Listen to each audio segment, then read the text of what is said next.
ikkinchi qism.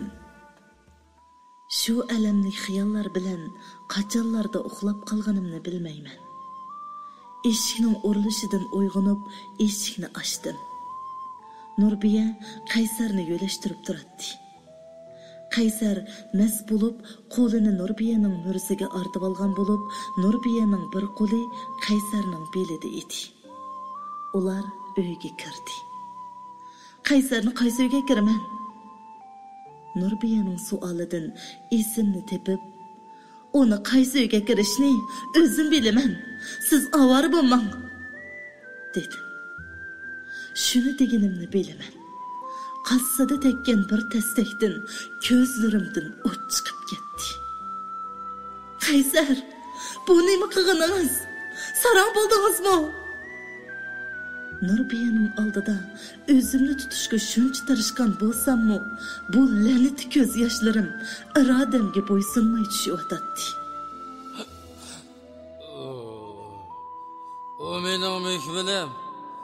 Sen qaysi qilganingga buncha o'qilab ketding. Menga birni tug'ib berdingmi? Menga nima qilib berding?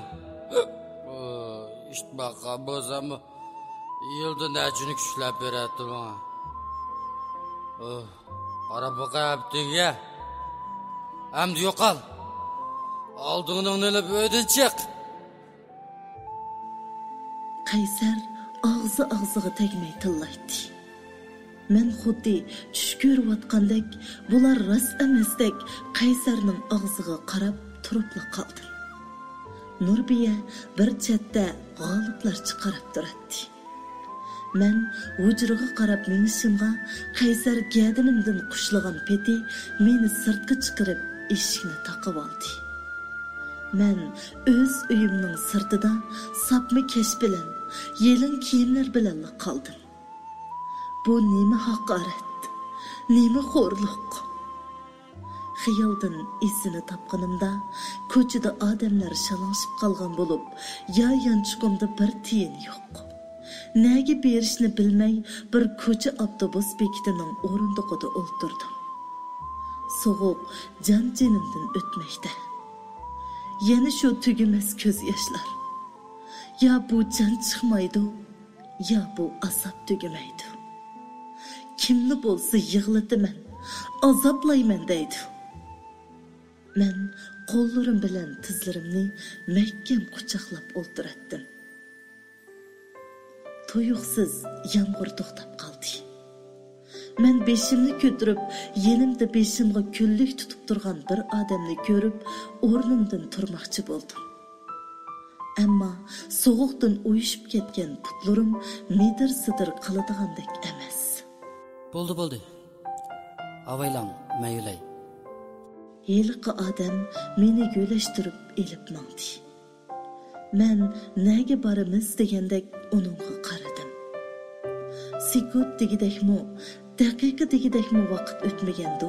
Balkim uning chin to'rilgan qo'shimi qoshlari ostidagi o'ychan ko'rinadigan ko'zlari menga bir xil illiq, yaqinlik mehr bilan kulib turadi. Men uni 38 yoshlarga kirganmikin deb o'yladim. U mening xiyolimni bilib olgandekla, meni yomon odam deb o'ylab qoldingiz qachon? Oldimizda bir mehmonxona bor. Men sizni shu yerga o'rlashtirib qo'yiblar, qaytaman. U degandekla meni bir mehmonxonaga o'rlashtirib qo'yib, menga yaxshi aram elishni tapalab qo'yib chiqib ketdi. Men uning kimligini, nima ish qiladiganligini, nimishga menga yordam qiladiganligini bilmaydim. Eshik tövida yeligacha suv temib turgan yeshil kunlik egisining menga qoldirgan birdan bir yaldamisi sifatida qilib qolgan edi. Atsi biz xuddi oldin kelishib qo'ygandekla ajrashish rasmiyatini nihoyat tezlab bichirib bo'ldik. Bizning bolamiz bo'lmag'achqa ham kelishib bo'ldik degashga ularmi ortiq gap qilmay ajrashtirdi ekan. Nemishkikin ko'nglim bek yerim bo'lib ketmadi. Xalq ishlari idorasidan chiqqanda yelkamdan ig'ir bir tog'ni elib o'tgandekla yeniklab qoldim. Men asli burunla bu turmuşdan vaz keçip bo'lgan ekanman.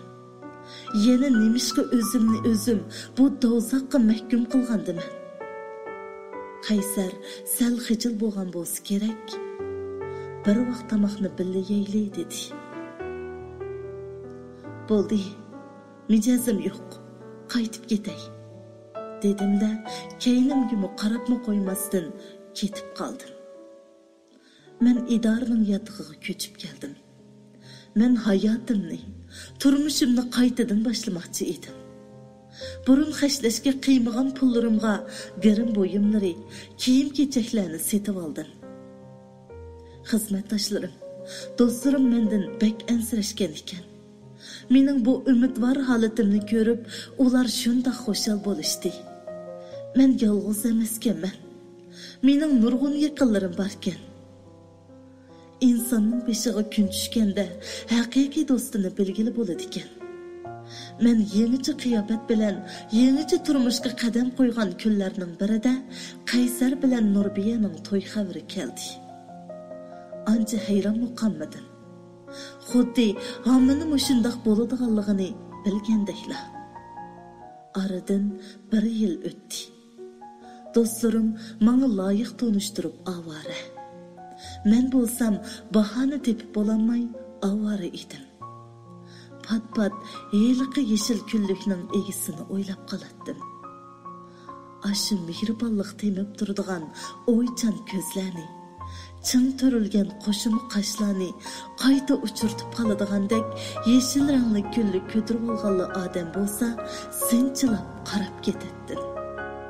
Lekin u xuddi bu dunyoda mavjud emasdekla, mavjud bo'lgan taqdirdimi parg'a aylanib ketgandekla g'oyib bo'lgan edi. Nimalarni o'ylab ketdim-a? Balkim uning oilasi, necha bolasi bordi. Menga ichi og'rib qolib yordam qilgandi. Meni xiyolmi qilib qo'ymaydigandi. Va balkim mayli obdat chiqsin, mayli yomg'ir yog'sin, u yeshil kunlikni yenimdan zotili ayrimaydim. Onun tuyuqsiz ko'z oldimda paydo bo'lib qolishini to'liq arzu qilatdim. Bir kuni do'stim Aliya meni istab keldi va "Adash, necha loyiqni qaytirib bo'ldim. Bu qatim deganimga ko'nmasang, sendan ranjib qolaman-jimi? U odam seni burundan taniydi ekan. Menga necha qatim sening gapingni qilgan, lekin sening ko'ngling aromida bo'lmag'achqa, sana demagan edim. U o'qituvchi, ayoli burul tugab ketgan. U ayolining hurmatini bak qiladi, bak isil odam. Bir qizi bor, oliy maktabda o'qiydi. Ular bilan burundan bordi keldimiz qo'yiq edi. Qizimni doim dadamning beshini o'ngshab qo'ysak bo'ladi, yordam qilgan bo'lsangiz degan edi. Uning bilan cho'qim ko'rishkin. Mushu yakshanba kuni o'rnini sana ayrim avatay, uyda darda. Bu dilkesh do'stimning umidini yerda qo'yishni xohlamay ma'qul dedim. Lekin o'ychan bir jup ko'z xiyolimga kelishi bilan etqusiz bir azobda to'lg'inib ketdim. Uni buni qilib yakshanbami keldi. Men oddiyli yasinib Aliya avatgan adresga qarab maqdim. Ko'ring bu ishni. Biz ko'rishmoqchi bo'lgan bu tamoqxona naq yeliqi yeshil kunlik bilan uchrashib qolgan avtobus bekitining o'dilida edi. Men yo'lga chiqmasdala havo buzilgan bo'g'ashqa yeshil kunlikni elib olgan edim. Mana simsim yomg'ir yog'ishga boshladi. Men soatimga qarab ko'rishga putishgan vaqtga xeyli vaqt borligini ko'rib, yeliqi o'rindiqqa kelib o'ltirdim. Hay. Meni siz o'zingiz uchrashib taklif qilib qo'yib, bu yerda o'zingiz yolg'iz o'tiribsiz-ku. Ang vaqti. Yenimdan chiqqan ovozdan cho'chib ketdim. Xiyollarimni buzg'uniga achchig'im kelib, zarda bilan qaradim. Qaradim-yu, sakrab turib ketdim. Yeshil kunlik. U yana shu o'ychan ko'zlari bilan meningkiga o'pma o'xshaydigan yeshil kunlikni tutgan holda yaqinlik kulib turadi. Asli men bilan ko'rishmoqchi bo'lgani u kenda. Yeni şu yüzü kalın yaşla. Azaplansam mı tökülgen. Hoşal bolsam mı yanılı tökülgen. Keç gündüz visal izlegen yürüküm qepidan çıkıp ketadiğandek tepiçekleydi. Etraf lıqqıda muhabbet puraydı. Men cheksiz bir muhabbet bilen onun bağrığı özümni attım. Qancha uzun şundaq turğunimizni bilmeymen. Esimge kelsem kunliklarimizni yerde yetipdi. Biz bir-birimizga qarab kulishib ketdik ve kunliklarimizni elib bir-birimizga yondashib maqdik. Bir jup yeşil kunlik mağıldab turgan odamlar to'piga asta singib ketdi.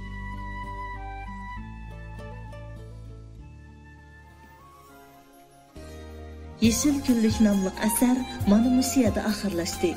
Esinizdə bolsun, qo'llash sizlardan, tirishish bizdan.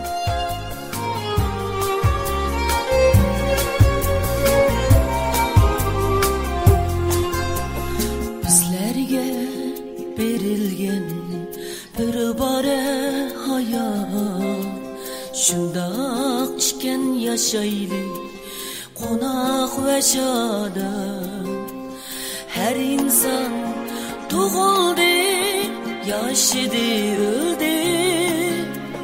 Yad etmezler namını, gerek olmasın. Her insan